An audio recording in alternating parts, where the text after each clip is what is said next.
आपने कभी अपने दिमाग पे जोर दिया है कि पति और पत्नी के बीच तलाक क्यों हो जाता है? वर्षों का रिश्ता एक पल में टूट क्यों जाता है? आइए आज मैं आपको लाइव दिखाता हूँ।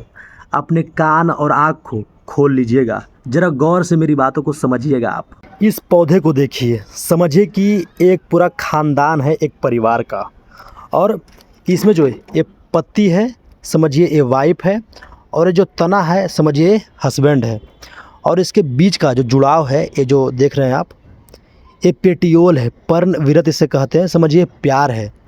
वाइफ, हस्बैंड और प्यार। ये जो हस्बैंड है वो तना वो क्या करता है, वो जड़ से जल और खनिज को लेता है और पूरे पौधों के भाग में पहुंचाता है, और वही जल जो ये पति है, जो वाइफ है, ये मतलब कि जल लेकर सूर्य के प्रकाश से खाना बनाती है, और वही भोजन फिर जो तना है वो पूरे पौधे के भागों में पहुंचाता है। ये पूरा सिस्टम मतलब हमेशा होते रहता है। अगर एक भी प्रक्रिया मिस हो जाएगी तो पूरा पौधा सूख जाएगा, पूरा ख़ानदान ख़त्म हो जाएगा। तो अब आप समझिए कि जो इंडियन कल्चर में शादी होती है वहाँ पत्नी भी होती है, पति भी होता है, ख़ानदान भी होता है, और ये जुड़ाव भी होता है, जुड़ाव होता है। लेकिन इस जुड़ाव को बोलते हैं हम प्यार, लव बोलते हैं, लव। लेकिन मुझे कहीं इंडियन कल्चर के शादी में प्यार दिखता ही नहीं है। आपने क्या समझा?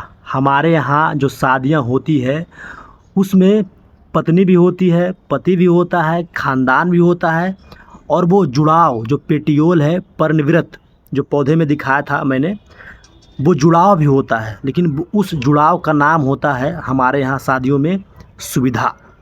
अगर वो सुविधा नहीं होगी तो पूरा शादी ख़त्म हो जाएगा।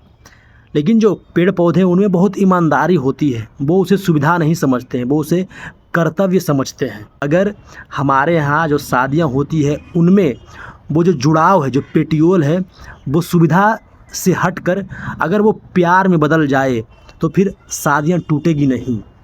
सुविधा के कारण ही शादियाँ टूट रही है। अगर प्यार रहेगा तो लोग सुविधा नहीं ढूंढते हैं। जहाँ प्यार होता है वहाँ दोनों मिलकर सुविधा का जुगाड़ करते हैं।